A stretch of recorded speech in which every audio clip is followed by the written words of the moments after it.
चल, तो जो ये रट के बैठे वो एक लाइट स्ट्रिंग में टेंशन थ्रू आउट सेम होता है ना, उन सब के लिए इस सवाल में बहुत तकलीफ होने वाली है ना। तो इसलिए बार बार बोलते हैं रटना कुछ नहीं है, लॉजिक से। और पिछले बार जब न्यूटन्स लॉ पढ़ा रहे थे तो वहाँ हर चीज़ का लॉजिक दिए थे कि अगर पुली आइडियल हो, आइडियल पुली का मतलब या तो पुली लाइट हो या फ्रिक्शनलेस हो, दोनों में से कोई एक भी होगा तो आइडियल ही हो जाएगा, है ना। दोनों में से कोई एक भी होगा तो आइडियल होगा, ये प्रूफ किए थे। अगर पुली सिर्फ लाइट भी हो तो आइडियल में आ जाएगा, याद आ रहा है, लाइट स्लैश फ्रिक्शनलेस लिखे थे, मतलब दोनों का होना जरूरी नहीं है, कोई एक भी हो जाएगा तो पुली कैसा हो जाएगा, आइडियल। और उस केस में अगर अपना फिजिक्स वाला रस्सी है तो उसमें टेंशन थ्रू आउट क्या हो जाएगा, सेम। लेकिन इस सवाल में क्या बोला, ध्यान से सुन, पुली इज फिक्स्ड, मतलब पुली घूम घूम नहीं सकता, पुली इज फिक्स्ड। तो पुली का मास कितना हो गया, इनफाइनाइट मास हो गया। अरे कोई चीज फिक्स हो जाने का मतलब हो गया वो अर्थ से अटैच हो गया, इनफाइनाइट मास, याद आ रहा है ना। तो एक फिक्स पुली, कैसा पुली है, फिक्स पुली है, और पुली और रस्सी के बीच में फ्रिक्शन है। इसका डायरेक्टली बोला क्या फ्रिक्शन है, हाँ, there is a friction between thread and the pulley, ठीक है। अच्छा, लाइट स्ट्रिंग है, स्ट्रिंग में कोई मास नहीं, यहां मास m1 लटका हुआ है, बिल्कुल ध्यान से सुनना क्योंकि इसको अब यूज करेंगे आगे हम लोग, इसीलिए हम ये इस सवाल को यहां पे करवा रहे हैं, है ना। एक मास m1 यहां लटका हुआ है, एक मास m2 यहां लटका हुआ है, और बोला है कि m2 बटा m1 क्या है, अभी ईटा नॉट है ना। जब ईटा नॉट होता है तो ये जस्ट स्लिप करने वाला होता है, मतलब ये जस्ट इधर आने वाला और ये जस्ट इधर आने वाला, अभी चल नहीं रहा, अभी रेस्ट पे, लेकिन जस्ट स्लिपिंग कंडीशन। मतलब कौन सा फ्रिक्शन लग रहा होगा, स्टैटिक का कौन सा केस, लिमिटिंग फ्रिक्शन। जब चीजें जस्ट स्लाइड करने वाली होती है तो कौन सा फ्रिक्शन, लिमिट। अच्छा, ये घूम नहीं रहा, इस पर रस्सी स्लाइड करेगा, अरे है ना, रस्सी ऐसे स्लाइड करेगा, ससरेगा, ऐसे समझो ना, दीवार में एक खूंटा लगा दिए, खूंटा में कुछ बांध के लटका दिए, और हो सकता है ना कभी थोड़ा इधर उधर करके बैलेंस कर सकते हो अगर खूंटा रफ रहा थोड़ा, है ना। खूंटा खुरदरा है, जैसे मान लो पिलर उलर रहता है, उस पर रख के रस्सी लटका दो, दोनों तरफ मास लटका दो तो बैलेंस भी हो जाएगा, और किसी को एक थोड़ा खींचो तो फिर स्लाइड भी करने लगे, करके देख सकते हो, है ना। अच्छा ठीक है, अब यहां पे बोलेगा कि सर टेंशन सेम मान ले इधर से उधर, अरे क्यों मान लोगे, क्यों मान लोगे, कोई लॉजिक दोगे तब ना मानोगे, तो उससे बेटर है कि अलग अलग माने, अलग अलग मानते हैं, अगर सेम आना होगा तो आ जाएगा, अरे आ जाएगा। अच्छा, एक और लॉजिक, टेंशन सेम हो ही नहीं सकता क्योंकि दोनों मास सेम नहीं है, तो इसमें मानो टेंशन mg ये भी बैलेंस है और टेंशन mg ये भी बैलेंस है, ये कैसे पॉसिबल, अरे ये पॉसिबल है क्या, जब दोनों मास अलग अलग है और हम मान लिए कि टेंशन थ्रू आउट सेम है, मान लो एक बार गधा वाला दिमाग में आ गया कि टेंशन सेम है, तो ये टेंशन m1g को भी बैलेंस कर दिया और सेम टेंशन m2g को भी बैलेंस कर देगा, ऐसे कैसे हो सकता है, इज इट पॉसिबल, नहीं है ना। तो यहां मानते हैं टेंशन T1, यहां मानते हैं m1g, यहां मानते हैं टेंशन T2, यहां मानते हैं m2g। अच्छा, यहां पे टेंशन मान सकते हैं T1, जस्ट यहां पे, इसके ऊपर की कहानी नहीं कर रहा है, जहां से ये जस्ट पुली से अलग हो रहा है वहां पे टेंशन हम T1 बोल रहे हैं। कोई इसका लॉजिक देगा, हम देते हैं लॉजिक। रस्सी के इस हिस्से का फ्री बॉडी डायग्राम बनाओ अलग से, तो इस पे टेंशन नीचे T1 ऊपर T2, अगर अलग अलग टेंशन होगा तो नेट फोर्स आ जाएगा, और जैसे ही नेट फोर्स आएगा तो मासलेस स्ट्रिंग में इनफाइनाइट एक्सेलेरेशन आ जाएगा। अरे मासलेस स्ट्रिंग है ना, तो इस पे दोनों तरफ फोर्स क्या होना पड़ेगा, बराबर, ये कर चुके हैं कई बार, इट्स नॉट फर्स्ट टाइम। तो इस लॉजिक से यहां का टेंशन और यहां का टेंशन हम क्या बोल सकते हैं, सेम। मतलब यहां से लेके यहां तक टेंशन क्या रहेगा, सेम। और उसी तरह यहां से लेके यहां तक का टेंशन सेम। पुली के ऊपर बाद में आएंगे। और ये T1 T2 वेरी कैसे कर रहा है उस पर बाद में आएंगे। क्या यहां तक का लॉजिक समझ में आया? थोड़ा सा भी डाउट है पूछ लो। इसीलिए सवाल को हम बचा के रखे थे। बहुत प्यारा सवाल है, क्योंकि अभी ये फिर से रोटेशन में आने वाला, इसलिए रटने का नहीं कि लाइट पुली है टेंशन सेम होगा, लाइट पुली है टेंशन सेम होगा, लाइट पुली है टेंशन सेम होगा। हाँ, समझ में आ रहा? समझ में आ रहा? वो परेशान है, बोलना दिक्कत कहाँ, कहाँ दिक्कत हो वहाँ बताओ। अरे इसमें माने रस्सी में टेंशन T1, इसमें माने T2। क्यों? क्योंकि दोनों बोल रहा है रेस्ट पे, दोनों रेस्ट पे है, तो सेम टेंशन दोनों अलग अलग वेट को कैसे बैलेंस कर सकता है? मतलब ऑब्वियसली टेंशन अलग अलग है। अच्छा, यहाँ का टेंशन अलग है तो हम बोल रहे हैं कि यहाँ से लेके यहाँ तक का टेंशन सेम हो सकता है। बिल्कुल होगा। क्यों? यहाँ से यहाँ का फ्री बॉडी डायग्राम बना लो, यहाँ से लेके यहाँ, ठीक है। ये इस पे टेंशन T1 लगाया तो ब्लॉक इस पे कितना लगाएगा, T1 थर्ड लॉ से। अच्छा यहाँ पे मान लेते हैं हमको नहीं पता, तो यहाँ मान लेते फोर्स लग रहा है T1 डैश। क्या लग रहा है? T1 dash. अच्छा इस रस्सी का मास क्या है? 0। आइडियल स्ट्रिंग है, दिया हुआ है ना, तो लिख दो इक्वेशन। ऊपर T1 डैश, नीचे बराबर मास इनटू एक्सेलेरेशन।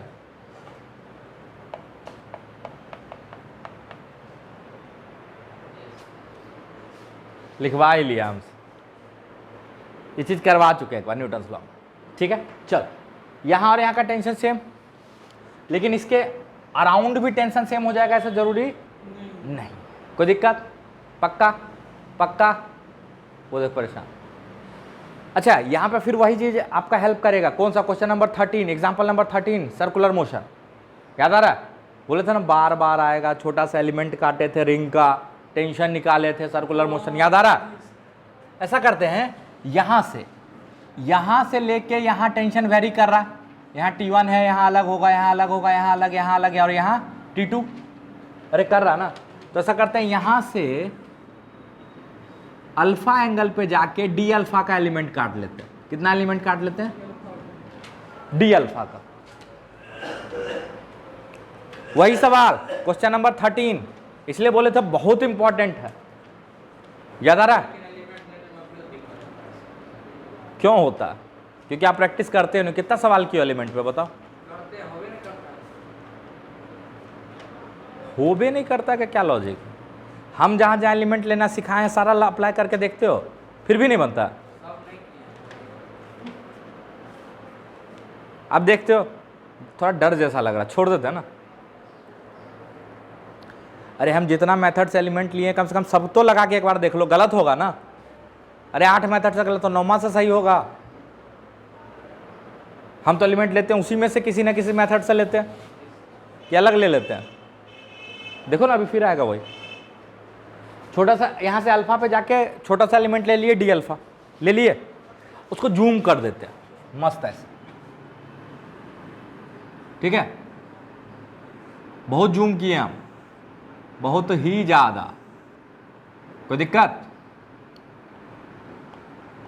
नहीं? तो ये ऑलमोस्ट एक पॉइंट है, ये दोनों पॉइंट ऑलमोस्ट एक ही पॉइंट है। समझ में आ रहा? D alpha, d x, d y, कुछ याद आ रहा? अच्छा ये टोटल डी अल्फा एंगल है, तो ये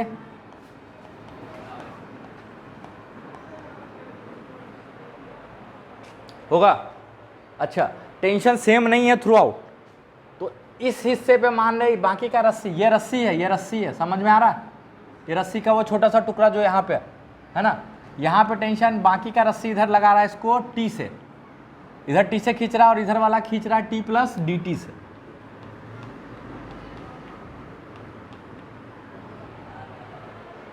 ठीक है। अरे टेंशन अगर टी और टी मान लो कि मतलब थ्रू आउट सेम हो जाएगा। यहाँ तो बोल रहा टेंशन बदल रहा, तो यहाँ टी माने हैं तो थोड़ा आगे जाके कितना बदल के हो गया होगा? T plus d T. अरे जैसे एक्स, एक्स से थोड़ा आगे जाने पे एक्स प्लस डी एक्स। कुछ नहीं याद आ रहा है ना? अच्छा और कौन कौन सा फोर्स लग रहा होगा? अच्छा इसका टेंडेंसी इधर स्लाइड करने का, तो रस्सी इधर स्लाइड करने का, तो फ्रिक्शन इधर लग रहा होगा टेंजेंशियल। अरे ऐसे ही लग रहा होगा ना, हे भगवान, छोटे से एलिमेंट पे छोटा सा प्यारा सा फ्रिक्शन DF, कोई दिक्कत? अच्छा ये रस्सी ऐसे खिंचा हुआ, तो रस्सी नॉर्मल भी तो लगा रहा होगा, तो रस्सी पे भी तो नॉर्मल लग रहा होगा, तो इस छोटे से एलिमेंट पे प्यारा सा छोटा सा नॉर्मल D। अभी तक में कोई दिक्कत? अरे अभी तक में कोई दिक्कत? रस्सी जस्ट स्लाइड करने वाला, तो सारा फोर्स को टेंजेंट और रेडियस के अलोंग तोड़ ले। अरे सर्कुलर मोशन है ना, तो सारा फोर्स टेंजेंट और रेडियस के अलोंग तोड़ ले। ये d अल्फा बाई 2, ये d अल्फा बाई 2, तो ये टेंशन का दो कंपोनेंट, एक इधर एक इधर। उसी तरह इसका दो कंपोनेंट, एक इधर और एक इधर, होगा? अच्छा ये d अल्फा बाई 2, तो ये d अल्फा बाय 2। अच्छा ऐसा करो ना, इसको एक्सटेंड कर लो तो और ज़्यादा अच्छे से समझ में आएगा। यहाँ तक अगर खींच लो थोड़ा सा डायग्राम को, तो ये d अल्फा बाई 2, तो ये 90 माइनस d अल्फा बाई 2, तो ऐसे सीधा खींचोगे तो ये क्या हो जाएगा? d अल्फा बाय 2, तो ये भी d अल्फा बाय 2, तो ये हो जाएगा t, तो ये हो जाएगा t cos d alpha bye, होगा? और ये इधर वाला उसी तरह इसका,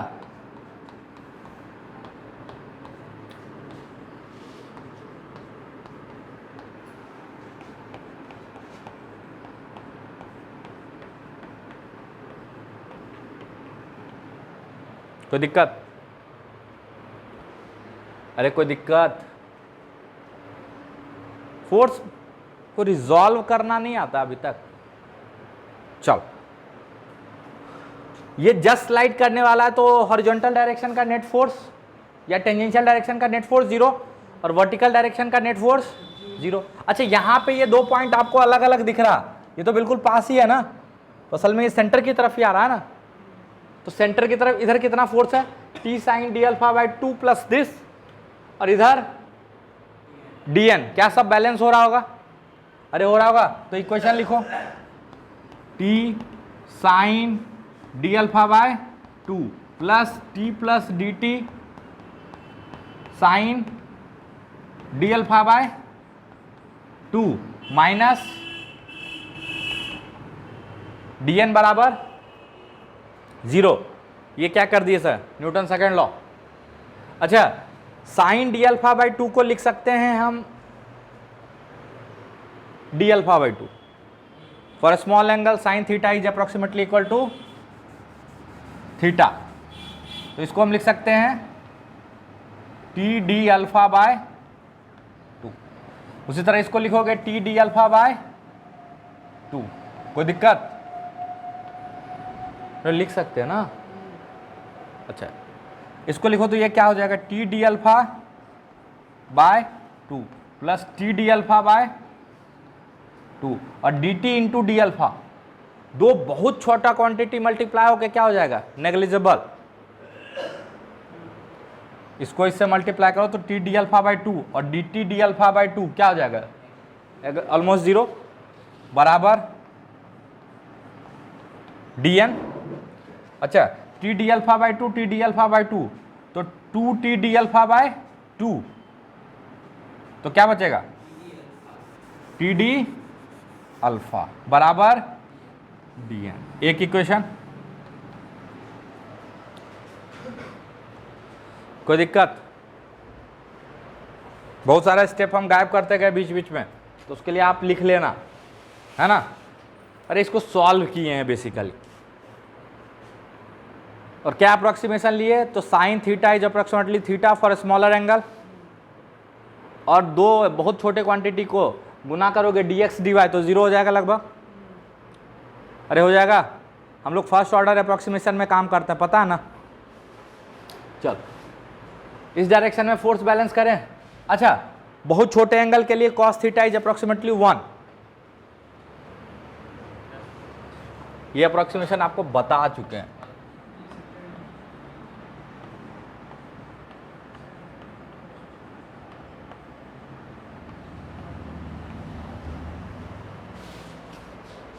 होता है? अरे होता है। तो ये बैलेंस करो, इधर कितना है, T cos D alpha by 2 को सीधा सीधा लिख दें टी, क्योंकि कॉस डी अल्फा बाई 2 कितना हो जाएगा, plus minus D plus sorry T plus d T बराबर 0। अरे हाँ कि ना? अच्छा, तो टी से टी कैंसिल आउट हो जाएगा, डी एफ बराबर डी टी। अच्छा, d f is basically mu d n, छोटा सा friction is basically mu d n. बोलोगे सर आप लिमिटिंग कंडीशन क्यों लिए? क्योंकि जस्ट स्लाइड करने वाला, अरे जस्ट स्लाइड करने वाला है ना, तो इसको क्या लिख सकते हो, म्यू डी एन।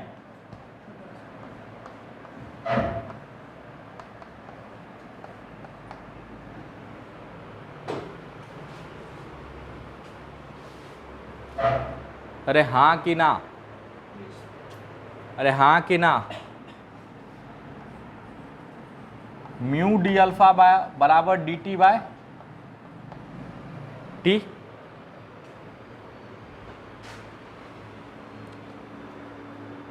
ठीक है, इंटीग्रेट करो, टेंशन का वैल्यू T1 से T2 जा रहा है, जब अल्फा का वैल्यू 0 से पाई जा रहा, T1 से T2 जब अल्फा का वैल्यू 0 से पाई, तो ये हो जाएगा म्यू पाई बराबर ln T2 बाय T1। तो हम इसको लिख सकते हैं T2 बाय T1 बराबर e to the power mu pi. देखो टेंशन अलग अलग आया, अरे आया क्या, अलग अलग आया, तभी तो रेशियो ऐसा दिख रहा। तो यहां से क्या आ जाएगा, T2 बराबर T1 e to the power mu पाई।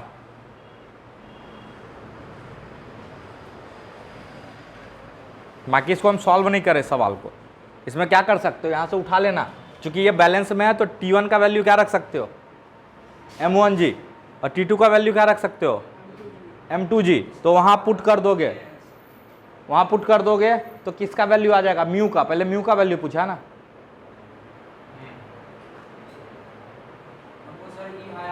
रुको रुको रुको, एक सवाल कर देते हैं कम से कम। म्यू पाई बराबर ln T2 बाय T1, तो T2 बाय T1 करोगे तो M2 बाय M1 बचेगा, जिसका वैल्यू दिया हुआ है ईटा नॉट। तो म्यू बराबर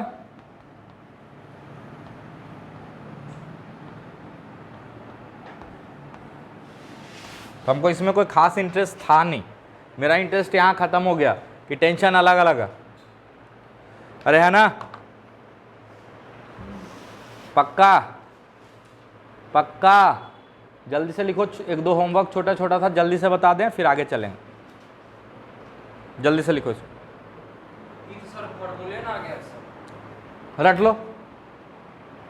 तो देखो हम लोग application part centre of mass में ज़्यादा सीखे थे और सेंटर ऑफ मास का कैलकुलेशन साथ साथ में किए थे। वैसे यहाँ पे मोमेंट ऑफ इनर्शिया का कैलकुलेशन हम लोग रोज सीखते जाएंगे थोड़ा थोड़ा, है ना। अब मेन क्या है हम लोग को सीखना है, एंगुलर मोमेंटम टॉर्क, है ना, रोटेशन सीखना, रिजिड बॉडी सीखना। क्या सीखना है, रिजिड बॉडी, है ना। मोमेंट ऑफ इनर्शिया का कैलकुलेशन रिजिड बॉडी नहीं है, तो बस एक छोटा सा पार्ट। तो एक होमवर्क दिया था, आपको याद होना चाहिए कि देखो इसका मोमेंट ऑफ इनर्शिया अलग अलग एक्सिस के अबाउट बताना था, है ना। तो ये मान लो ए है ना, ये बी है, ठीक है, कोई दिक्कत। तो इसका मोमेंट ऑफ इनर्शिया इस एक्सिस के अबाउट, ध्यान से देखना, इसका नाम हम रख लेते हैं 1 के अबाउट आपको बता चुके थे कितना होता है, ma²/12 होता है, ये बता चुके हैं, क्लास में डिराइव किया हुआ। ठीक है, अगला अगर इसी तरह हम इसके अबाउट लें,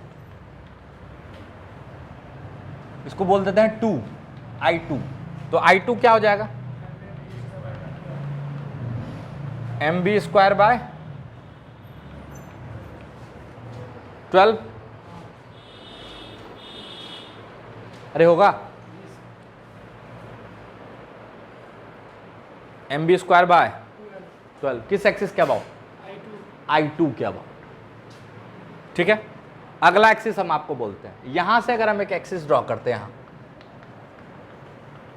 इसको I3 बोल रहे हैं, तो I3 मेरे हिसाब से हो जाएगा इसके अबाउट जो मोमेंट ऑफ इनर्शिया होगा प्लस md²। लिख सकते हैं, क्यों, ये सेंटर ऑफ मास से पास कर रहा, बिल्कुल कर रहा, इसीलिए लिख पा रहे हैं, है ना। तो I3 बराबर हो जाएगा मेरे हिसाब से I1 + m a/2 का होल स्क्वायर। तो सॉल्व करोगे तो I3 आ जाएगा ma²/3 आएगा, अरे I3 आएगा। अच्छा, उसी तरह I2 पता है तो I4 भी निकाल सकते हो इसके अबाउट, है ना। अगेन सेंटर मास से पास कर रहा है, तो कौन सा थ्योरम, पैरेलल एक्सिस थ्योरम, है ना। तो I4 क्या आ जाएगा, mb²/3। देखो कितना फास्ट हो गए हम लोग, ऐसे ये लोग अलग से सिखाते हैं, है ना, बट हम लोग एकदम आराम से कर सकते हैं, है ना। अब किसके अबाउट पूछ लिया, इसके अबाउट। ठीक है, तो मेरे हिसाब से ये Ix, ये Iy, तो इसके अबाउट Iz प्लेनर बॉडी है, बिल्कुल निकाल सकते हैं, है ना। तो यहां पे हम Ix किसको मान रहे हैं, I2 को, और Iy किसको मान रहे हैं, I1 को। तो ये एक्सिस मान लेते हैं, कौन सा कैमा एक्सिस हो, 5वां, है ना। तो I5 which is Iz for this case is Ix + Iy, यानी I2 + I1। कर लोगे, अरे कर लोगे कि नहीं कर पाओगे, हाँ,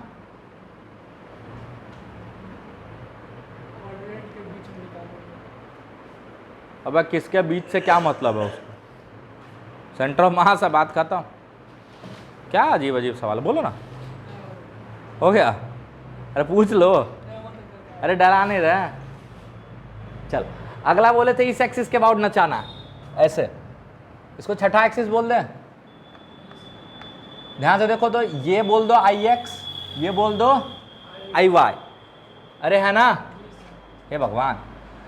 तो I3 को बोल रहे हैं Ix और I4 को बोल रहे हैं Iy, तो यहां पे I6 क्या हो जाएगा, Iz, that will be I3 + I4। Solve कर लोगे, अरे सॉल्व कर लोगे, सॉल्व कर लोगे, पता नहीं, हो जाएगा। अब लिखो ना, लिख लियो, बन गया था, अच्छा बन गया तो थोड़ा सा टफ सवाल देते हैं, है ना, थोड़ा सा टफ सवाल। टफ सवाल ये है कि ठीक है, ये A है, ये B है, ठीक है, इसका मोमेंट ऑफ इनर्शिया इस एक्सिस के अबाउट निकाल कर लाना।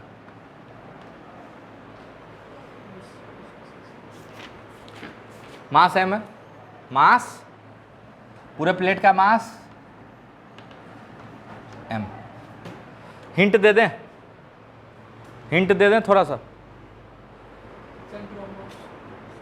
सेंटर मास से पास करा तो करने दो, गधा, सेंटर मास से पास किया तो बन जाए। इसमें क्या करना होगा आपको, दो ट्रायंगुलर प्लेट अलग अलग कंसीडर करना होगा, ठीक है। तो एक ट्रायंगुलर प्लेट ये हो जाएगा, ये हो जाएगा, इसका मोमेंट ऑफ इनर्शिया इसके अबाउट निकाल लो, तो इसको ट्वाइस कर देना क्योंकि दोनों एक जैसा है ना, और कोई ऑप्शन नहीं मिलेगा आपको यहाँ पर। तो इसका मोमेंट ऑफ इनर्शिया निकालने का तरीका क्या होगा ना, यहाँ से एक परपेंडिकुलर डाल लेना, ठीक है, मान लेना h, इस पर भी एक परपेंडिकुलर डाल लेना, मान लेना h, इससे ज़्यादा हिंट नहीं दें।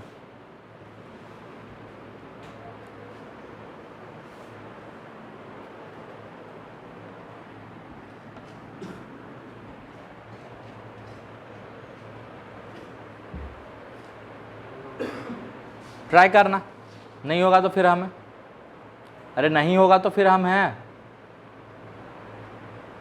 विश्वास ही नहीं है हम पे, है।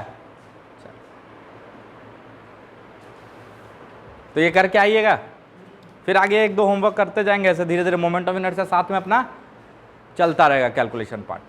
कोई दिक्कत? छठा एक्सिस ये है, इस कॉर्नर से ऐसे वाला, ये है ना, ये एक्सिस है, ये मतलब ऐसे घूम रहा, समझ में है ना। और चौथा एक्सिस ये है, ठीक है, मतलब ये कुछ नहीं समझ में आ रहा है, तो ये होमवर्क लिख लो, ये करके लाइएगा अगले क्लास में। अच्छा, उसका बना क्या, कौन का?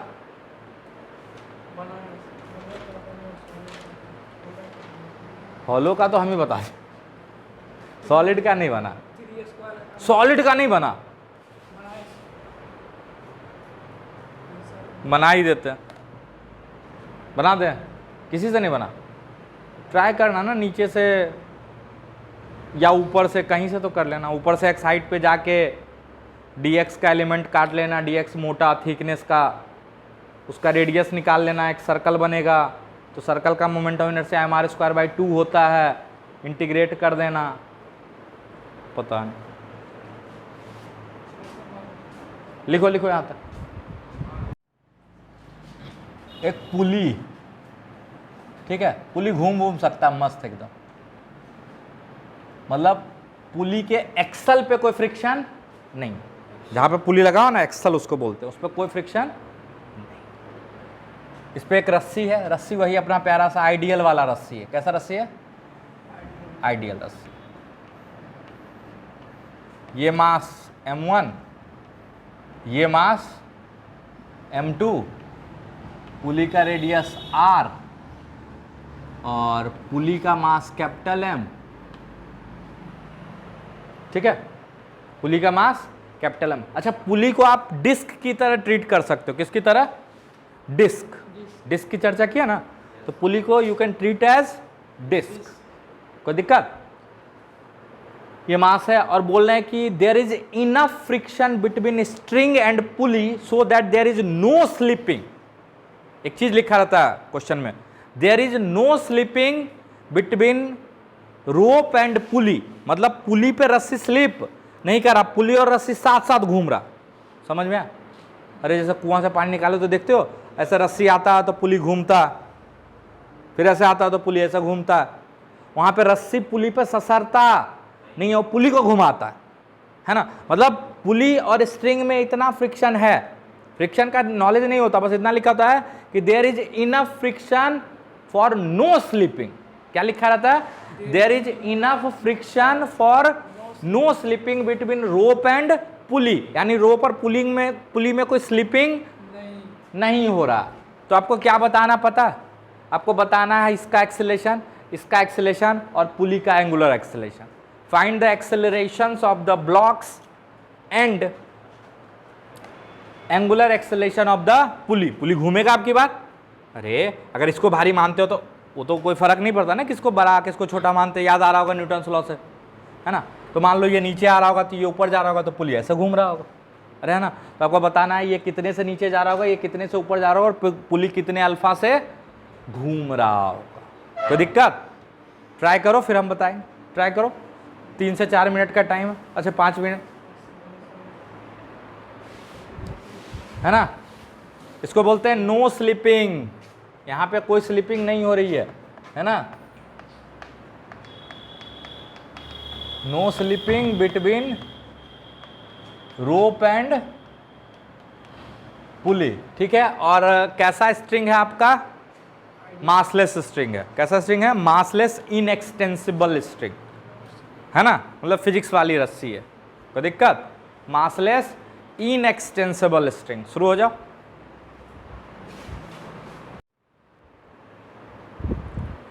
चलो, तो इस सवाल से पहले होमवर्क लिख लो सब अच्छे से, बाद में मत बोलना सर नहीं दिए थे, अचानक इतना होमवर्क दे दिए।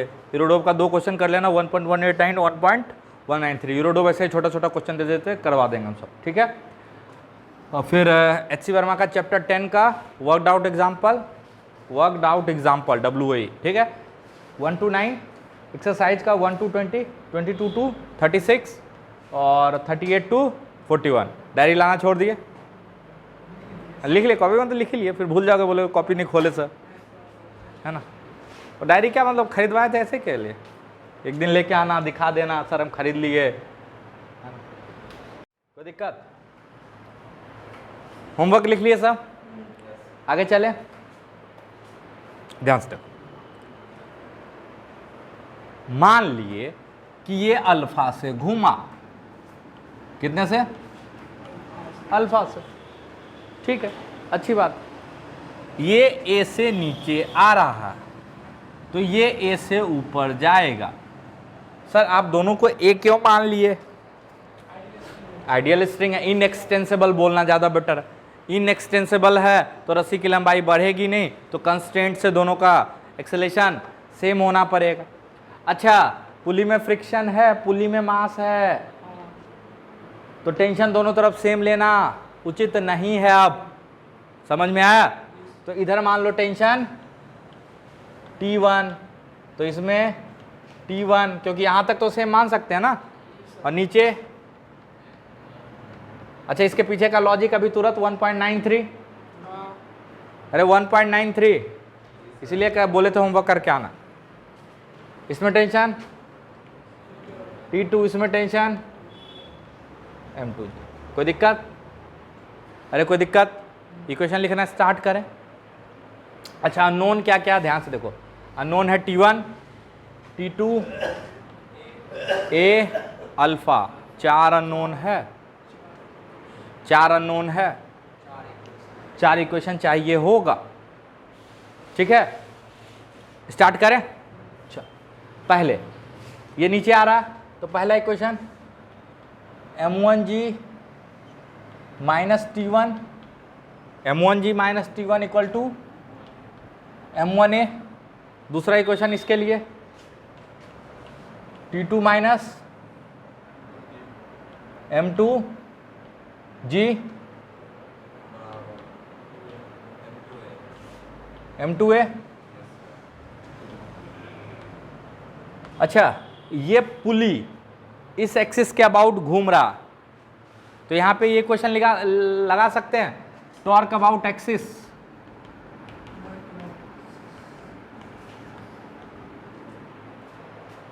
तो लगा सकते हैं।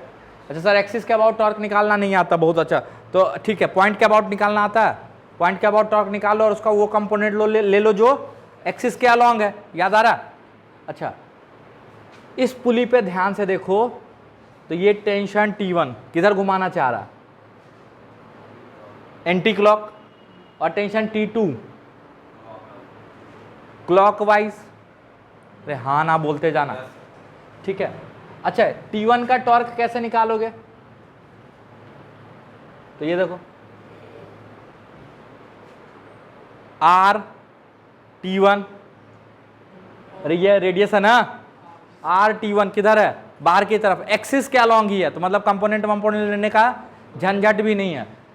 एंटी क्लॉकवाइज को हम क्या मानते हैं जनरली, प्लस, तो क्या लिखोगे T1R, उसी तरह माइनस T2R, अरे बराबर I अल्फा। ये क्या लिखे, ये मानते हुए कि वो डिस्क है, और डिस्क का इस एक्सिस के अबाउट मोमेंट ऑफ इनर्शिया हमारे स्क्वायर बाय 2 होता है। अरे होता है। चलो तो इक्वेशन नंबर 3 अब हो गया पंगा। अगला इक्वेशन कहां से लाओगे? अगला इक्वेशन कहां से लाओगे? सोच के बताओ।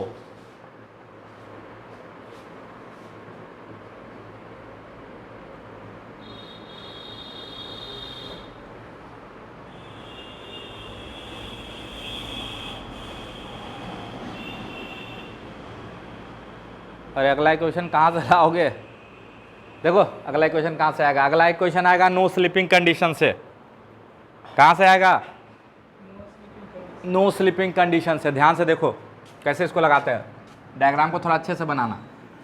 ये पुली है ना, और ये इसके ऊपर का रस्सी है। थोड़ा मोटा बना ले रहे हैं, ठीक है, ताकि आपको समझा पाए।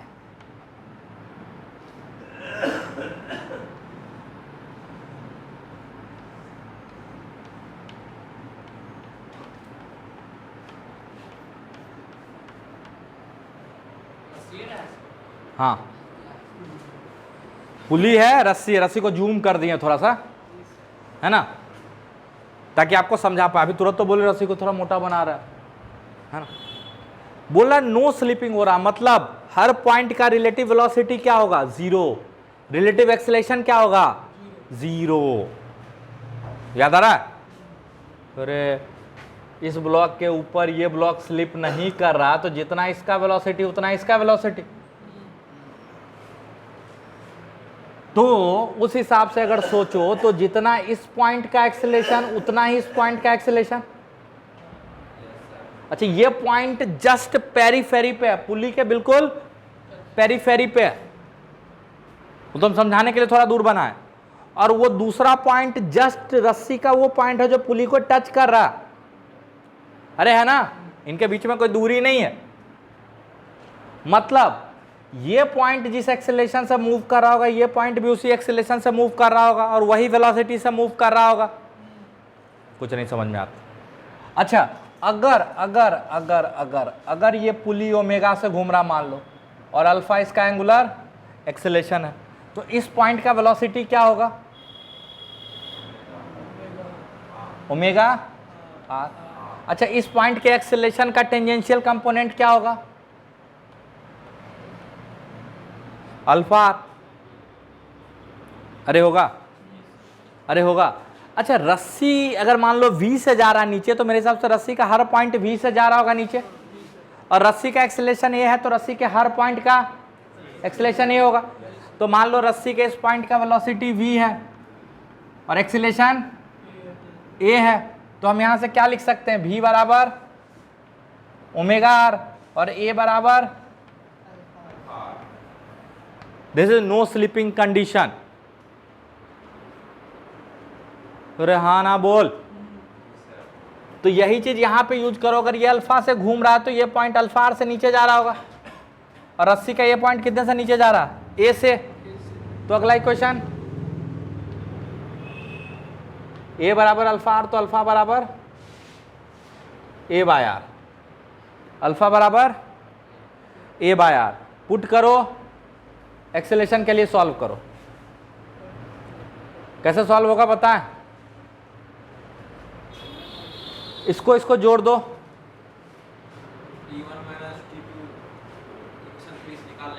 यहां से T1 T2 का आएगा, T1 माइनस T2, और यहां भी आ गया, हटा देना, सिर्फ ए में रिलेशन बचेगा।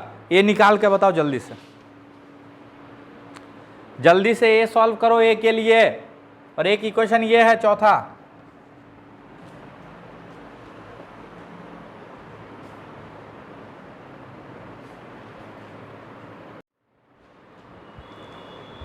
चल यहाँ पे कुछ इंपॉर्टेंट पॉइंट बता देते हैं जल्दी से, कई बार यूज हो जाता है, ठीक है।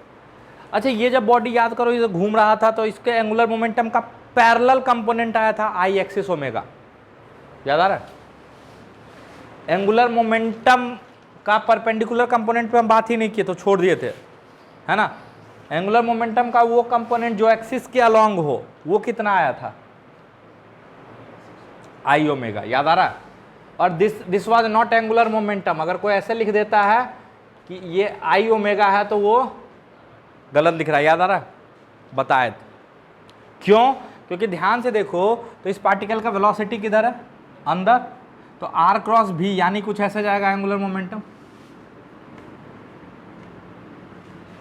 अरे जाएगा।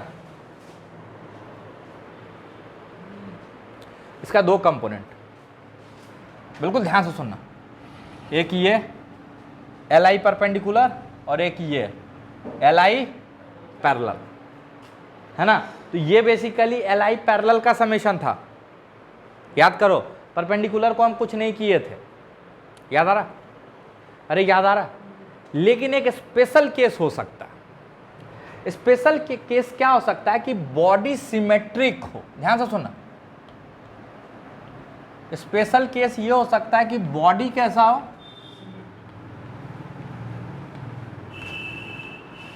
सिमेट्रिक हो about the axis, about the axis. अब बोलोगे सर ऐसा होगा तो क्या होगा, there could be a case when the body is symmetric about axis, मतलब जिस एक्सिस के अबाउट बॉडी घूम रहा है ना, उसके अबाउट एक जैसा, मतलब एक्सिस के अबाउट जैसा इधर वैसा ही इधर, इसी को बोलते हैं सिमेट्रिक। अब बोलोगे सर ऐसा होगा तो क्या होगा, जैसा इधर वैसा इधर, जैसा इधर वैसा इधर। ऐसा होने का क्या फायदा होगा पता, ऐसा होने का फायदा होगा कि जैसे एक पॉइंट यहाँ है तो बिल्कुल इसका भाई भी एक इधर कहीं अवेलेबल होगा। अच्छा ये सिमेट्रिक बॉडी नहीं है, लेकिन अगर सिमेट्रिक हुआ तो क्या होगा, जैसा ये पॉइंट वैसा ही एक भाई इधर अवेलेबल। अच्छा उस भाई साहब का एंगुलर मोमेंटम निकालें थोड़ा सा, ऐसे बिल्कुल इसी एंगल पे, इसी दूरी पे, इसका एंगुलर मोमेंटम कुछ ऐसे आएगा। क्यों? क्योंकि ये ऐसे घूम रहा है ना, तो इसका वेलोसिटी इधर, आर इधर, वेलोसिटी इधर और पोजीशन वेक्टर इधर, तो आर क्रॉस भी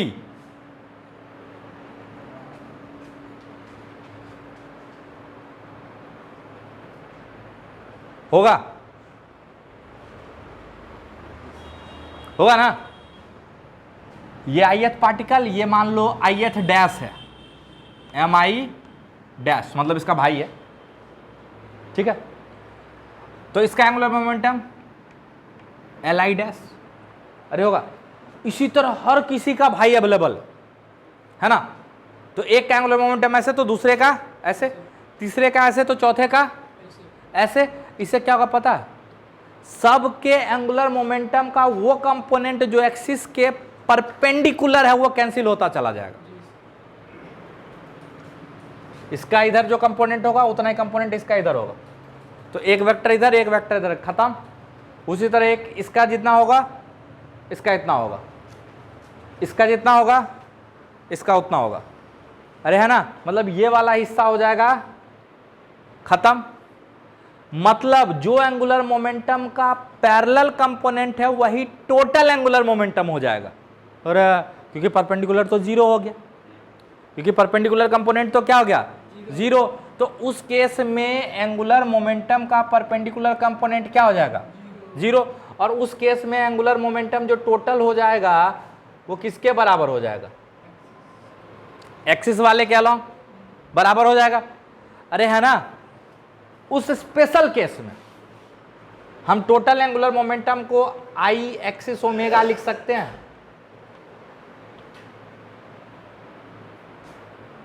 अरे लिख सकते हैं, क्योंकि उसमें तो परपेंडिकुलर कंपोनेंट है नहीं, तो जो पैरेलल कंपोनेंट है वही टोटल एंगुलर मोमेंटम है, अरे है ना, अरे है ना। लेकिन ये कब पॉसिबल है, एक स्पेशल केस में, जब बॉडी एक्सिस ऑफ सिमेट्री के अबाउट रोटेट कर रहा हो, जैसे एक स्फीयर डायमीटर के अबाउट रोटेट कर रहा हो, एक पुली सेंट्रल एक्सिस के अबाउट रोटेट कर रहा हो, तो those are the situation for rotation about symmetric axis. समझ में आया, है ना। अदरवाइज क्या ये हमेशा ट्रू है आई ओमेगा, नहीं। तो क्या रिलेशन होना चाहिए, एल एक्सिस, एंगुलर मोमेंटम का वो कंपोनेंट जो एक्सिस के अबाउट है वो होगा आई एक्सिस ओमेगा। अरे होगा, अरे होगा। लेकिन अगर बॉडी सिमेट्रिकल एक्सिस के अबाउट घूम रहा है तो उस समय में बॉडी का टोटल एंगुलर मोमेंटम वही हो जाएगा जो उसका पैरेलल कंपोनेंट है। क्यों? क्योंकि परपेंडिकुलर कंपोनेंट 0 आ रहा है। और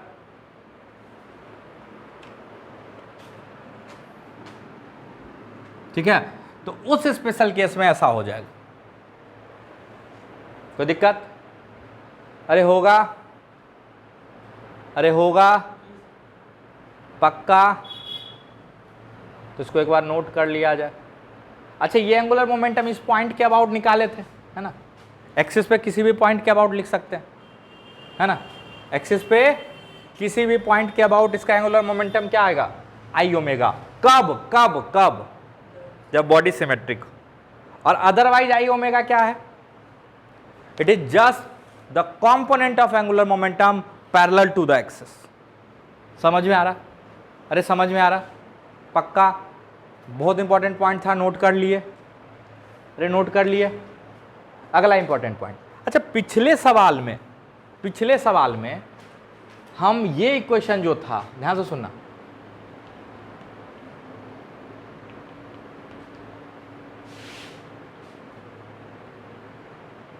ये सिर्फ पुली के लिए लगाए थे, याद है? ये पूरे सिस्टम के लिए नहीं लगाए थे। अरे ये टॉर्क किस पे लिखे थे? टॉर्क इक्वल टू अल्फा, पुली के लिए लिखे थे कि पूरे सिस्टम के लिए लिखे थे? पुली के लिए लिखे। पूरे सिस्टम के लिए लिख सकते हैं क्या? ये जो वो था उसमें पूरे सिस्टम के लिए लिख सकते हैं क्या? Torque equal to I alpha. क्या उसमें पूरे सिस्टम के लिए torque equal to I alpha लिखा जा सकता है? अरे लिखना चाहिए, नहीं लिख सकते हैं, नालायक गधा, नहीं लिख सकते हैं। क्यों? क्योंकि इस इक्वेशन के साथ कुछ लिमिटेशन था, इस रिलेशन के साथ कुछ लिमिटेशन था। और उसमें सबसे पहला लिमिटेशन था कि ये सिर्फ रिजिड बॉडी के लिए वैलिड है, ये सिर्फ रिजिड बॉडी के लिए वैलिड है। और अगर वो पूरे को सिस्टम ले लो तो वो रिजिड बॉडी नहीं है ना। तो गधा नंबर 1 कौन है? मनीष। क्यों? क्योंकि ये इक्वेशन लगा दिया कहां पे? नॉन रिजिड सिस्टम पे। और गधा नंबर 1 क्यों बोले? क्योंकि ये पहला पॉइंट था। याद करो जब हम इसको कंपेयर किए थे,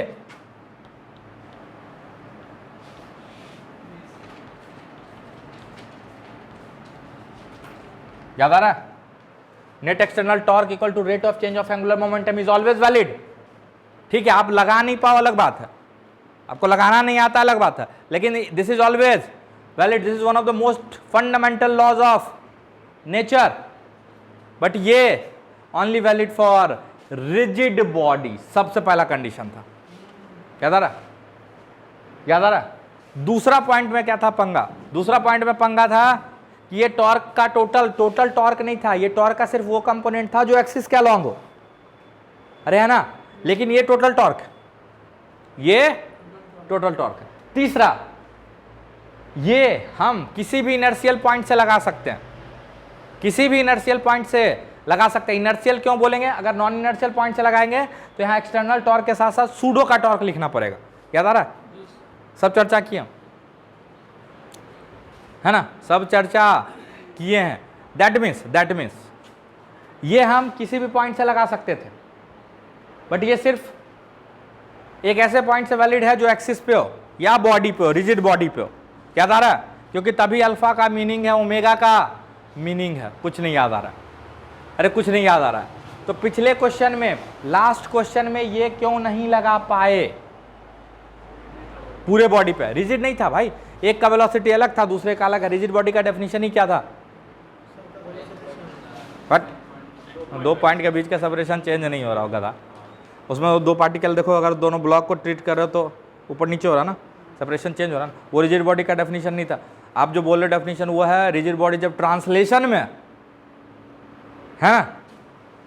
याद आया? अरे याद आया? Translatory motion of rigid body कुछ पढ़ा है, याद आया?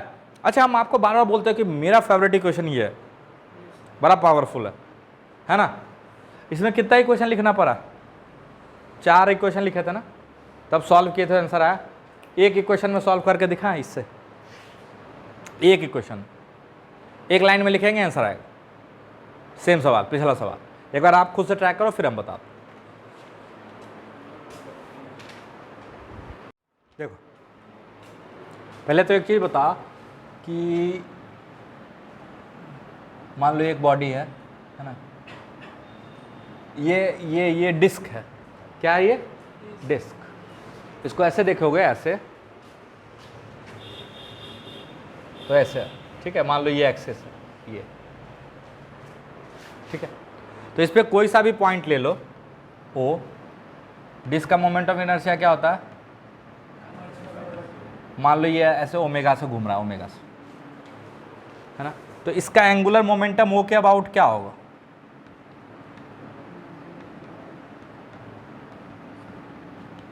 क्योंकि ये सिमेट्रिकल बॉडी, क्योंकि ये सिमेट्रिकल बॉडी, याद आ रहा है? अभी तुरंत सीखा, क्योंकि ये सिमेट्रिकल बॉडी। अच्छा, ये वो यहाँ ले लो, यहाँ ले लो, यहाँ ले लो, यहाँ ले लो, कोई फर्क नहीं पड़ता, एक्सिस पे कहीं ले लो। और मोमेंट ऑफ इनर्शिया, अच्छा, एंगुलर मोमेंटम का डायरेक्शन भी एक्सिस के अलॉन्ग ही आएगा। आएगा? अरे आएगा? कुछ नहीं समझ में आ रहा, आ गया ना? इसको यूज करेंगे इसलिए बता दी। ये मेरा पुली है,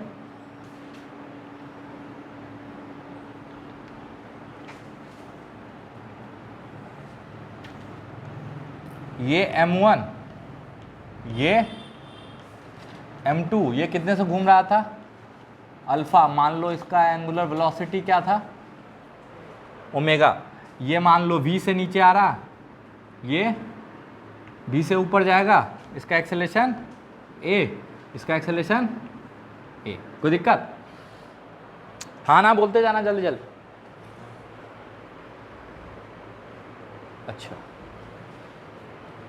इस पे बाहर से फोर्स M1 जी, M2 जी, ये T1 T2 सब कुछ लिख देते हैं पहले की तरह, T2 T1, और ये एक्सटर्नल फोर्स मान लो ये हिंज लगा रहा होगा F।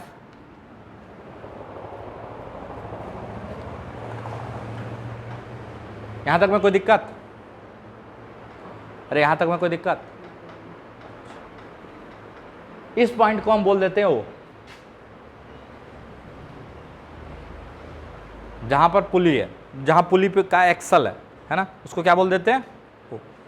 और क्या करते हैं, इस पूरे को हम सिस्टम ले लेते हैं, ध्यान से देखना, इस पूरे को हम सिस्टम ले लेते हैं। समझ में आ रहा? इस पूरे को सिस्टम लेने का फायदा क्या पता है? ये जो दोनों टेंशन है वो इंटरनल फोर्स हो जाएगा, पिक्चर में आएगा ही नहीं। अरे टॉर्क जो लिखते हैं, ये जो इक्वेशन लिखते हो आप, याद करो, dl0/dt बराबर, ये एक्सटर्नल टॉर्क था, इसको प्रूफ भी किए थे, प्रूफ कर चुके हैं ऑलरेडी।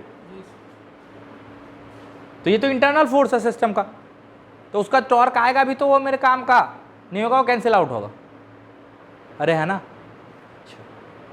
फिर आप बोलोगे सर ये फोर्स आ गया सो बाहर से, तो वो देखो ओ से पास कर रहा, वो फोर्स का लाइन ओ से पास कर रहा, तो उसका टॉर्क ओ पॉइंट के अबाउट तो ऐसे भी जीरो होने वाला। अरे होने वाला, होने वाला। अच्छा, स्टार्ट करें अपना कारनामा भरा तरीका। ओ के अबाउट सिस्टम का एंगुलर मोमेंटम लिख दो, ओ के अबाउट, ओ के अबाउट एंगुलर मोमेंटम लिखोगे तो एक इस ब्लॉक का, एक इस ब्लॉक का, और ये लिखना सिखा चुके हैं, कई बार लिख चुके हैं, याद करो, एंगुलर मोमेंटम पुली मास सिस्टम का लिख चुके हैं। अरे है ना? ये देखो, ये V1 से नीचे जा रहा है, और ये मान लो R, तो R क्रॉस V किधर आएगा? बाहर। अरे आएगा? अच्छा, लेकिन ये सिर्फ किस पे डिपेंड करता था? इस रेडियस पे, थोड़ा सा पीछे पलट के कभी देख लिया करो, ठीक है। तो इसका एंगुलर मोमेंटम बाहर की तरफ को प्लस ले लें, अरे बाहर की तरफ को प्लस ले लेते हैं और अंदर की तरफ को माइनस ले लेंगे। अच्छा, हम ओ के अबाउट एंगुलर मोमेंटम लिख रहे हैं, पॉइंट के अबाउट लिख रहे हैं, एक्सिस के अलॉन्ग नहीं लिख रहा है ना। तो टोटल एंगुलर मोमेंटम लिखना, तो एम वी आर किधर है, एम वी आर बाहर, m1 वी आर प्लस में। अच्छा, यहां से ये पोजीशन वेक्टर होगा इसका, ये ऊपर जा रहा, ये भी बाहर ही आता है,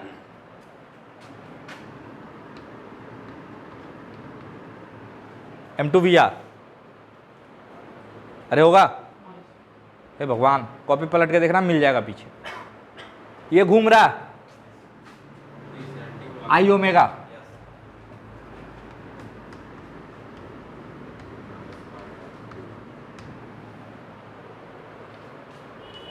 ये आया सिस्टम का एंगुलर मोमेंटम किसके अबाउट, ओ के अबाउट। डिफरेंशिएट कर दो तो क्या आ जाएगा, टॉर्क आ जाएगा ओ के अबाउट, रहेगा, लिखो कितना आएगा,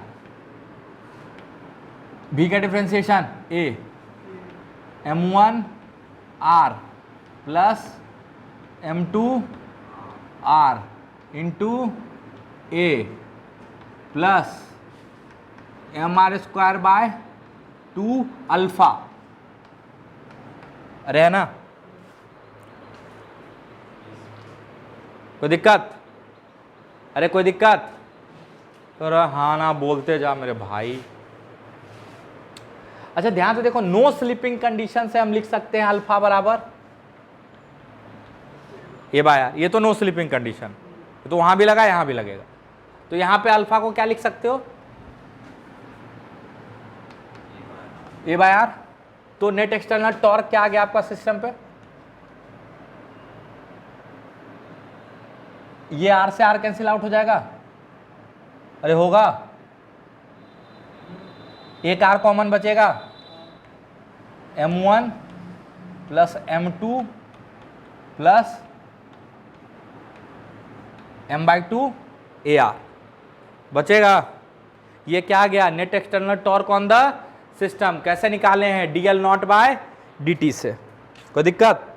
अच्छा, इस पे नेट एक्सटर्नल टॉर्क अगर निकालो तो कौन कौन सा एक्सटर्नल फोर्स है, हिंज फोर्स, उसका टॉर्क 0, m1g का टॉर्क, देखो r इधर m1g इधर, तो r क्रॉस m1g बाहर, अरे होगा, हे भगवान, एक्सटर्नल टॉर्क वो क्या अबाउट लिख रहा है, ओ पॉइंट के अबाउट, तो क्या आ जाएगा m1g r।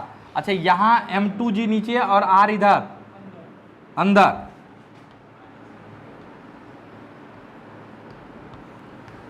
ये net external torque on the system, net external torque on the system,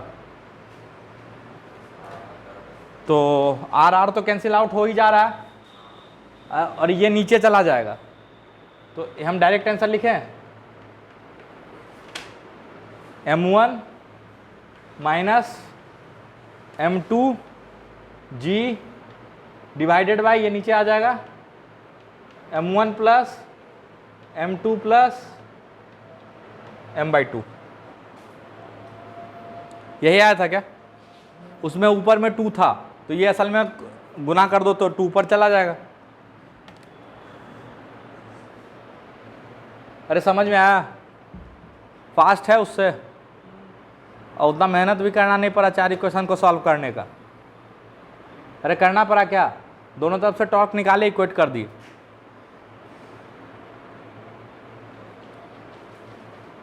अरे समझ में आया, तो कल का क्लास शुरू करेंगे यूरोडोव का क्वेश्चन नंबर 1.251, तो देख के आइएगा 251, हाँ वो तो ठीक है, वो होमवर्क है, कहानी यहीं से शुरू होगी 1.251 से, कोई दिक्कत, होमवर्क तो कभी ऐसे भी डिस्कस कर लेंगे, है ना, कहानी यहीं से शुरू होगी 1.251, मतलब इसका अटेम्प्ट दे के आना, ठीक है, यहाँ तक में कोई परेशानी किसी को तो बता दो, ठीक है, पक्का।